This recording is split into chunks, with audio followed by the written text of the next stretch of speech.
Jordan Rudess, I'm sure you'll agree, is one of the greatest keyboard players there's ever been, with some of the greatest sounds there's ever been. Every rig rundown that I've seen so far, he's got, at the moment, I think, a called Kronos. That may have changed now, but that's the last one I saw. And he's got his Continuum, and he's got his iPad. But just off stage, there's that one keyboard you kind of need to take along if you want one sound. And it's one brand name. It's a Hammond.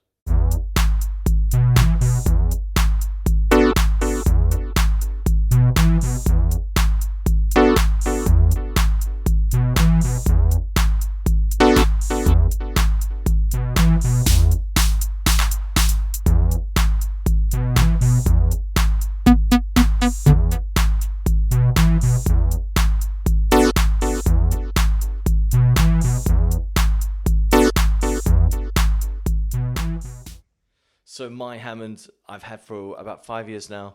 It's been on the road. It needed some much needed love and attention. So it's been into the repair store. They looked after it great. There were some crackles on the pot and the tremolo button had broken. So I haven't had it for 6-7 weeks on stage and I've really missed it. It's just got such a great feel. It's just got that distinctive sound. I'm not sure that the emulations can actually deliver those sounds. I think possibly some of the software and some of the apps come very, very close. But I don't know about you, but I find just the way they're EQ'd, it isn't quite the same. So the sound is very, very close. But when it comes through, it just doesn't sound the same. I'm very, very glad to have my Hammond back with me. I mean, I've just got the SK2. It's a really old one, but I love it. It's great. I really only use it for the organ sound. There's some other sounds in there. I haven't really used those. I've used the clav sound a little bit because it's got the wah pedal. You can use the expression pedal as a wah on it. And there's a very string machine-esque string sound that I sometimes use. I think there's a fairly okay Rhodes sound in there. There's a fairly okay Wurlitzer sound in there. I actually think the rest of the sounds are pretty grim, really. But I have it for the organ, and that's what I use it for. And it's just got a great feel. So the waterfall keys certainly make a difference. Just the way that it feels.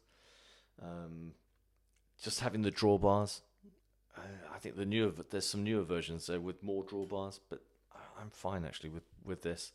So you can go change it very quickly from top to lower to pedal. I don't use the pedals. I don't use the lower one that often. I could probably get away with just the SK1 really. But I really love this keyboard. I've had a great time. I don't think the build quality on this is very good. After 2 or 3 months on the road, I already noticed that some of the screws were a little loose. It's not got that great a build quality on it, but I use it a lot, and the nature of playing a Hammond, you tend to be sort of quite physical with it. And it's, as I say, it's only needed to go in just this one time to get some repairs. And it's held up, I guess. 5 years is quite a long time. But it doesn't. It does feel a little. I don't know. It feels okay, but it doesn't feel top quality. And of course, there are different ranges. So there's a much more expensive version of the digital one that you can get. So I guess that's the difference. If you had that, but it's just about the sound. I just love the sound. So we'll start with the organ. I think that's the bit that matters. So we've got the drawbars. We've got 9 drawbars. Let's just go through them a little bit. So we've got the bass, 16. Next up is the 8.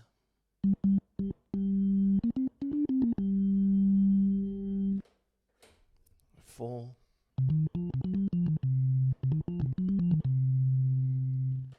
And 2.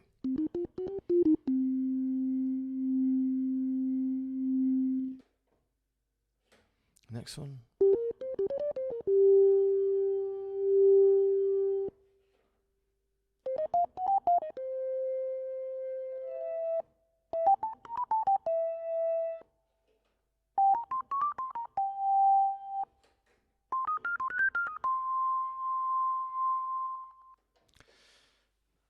A typical setting, and the one that I usually start with, I think is pretty much standard sort of jazz kind of setting. But it's a nice place to start, just have the bottom three on.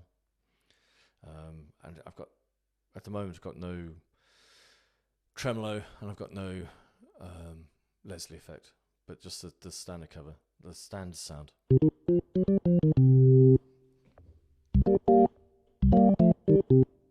So that's the basic sound. So let's have a look at some of the sort of chorus and tremolo settings then. So we've got, this is with a break. Take the break off. So these Leslies are adjustable. And they go to the fast Leslie. Slow down.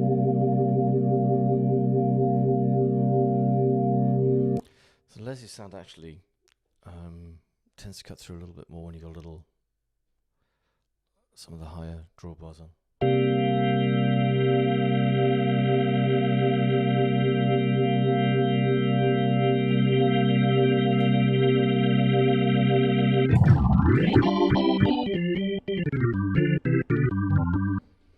So it tends to sort of come alive there.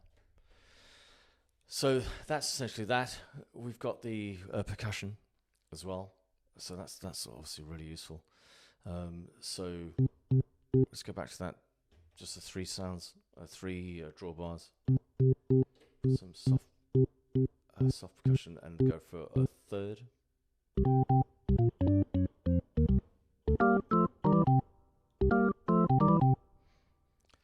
We can go for the second. Or you can go for the fast percussion on the third.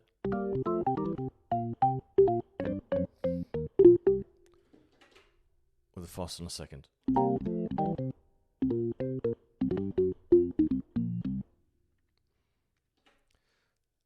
So that's something I use quite often. We've got a little bit of overdrive. I actually tend to have just a touch of overdrive, just a real touch. I don't use much, but there's a little bit of that on there now. Just so it's just on. A little bit of preamp. If you took that off, take that same sound. So it just gives just a little bit of a kind of ampy kind of sound. And I do use a little bit of reverb, so I've got that on there.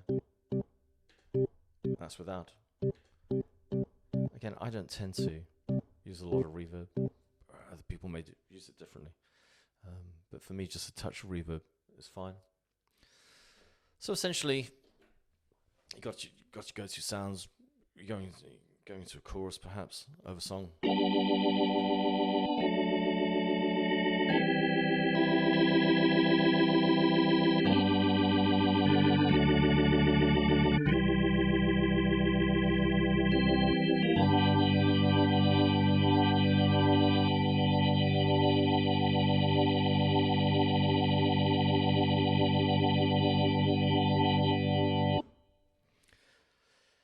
So it's just, it's just what it is. It just sounds like a Hammond.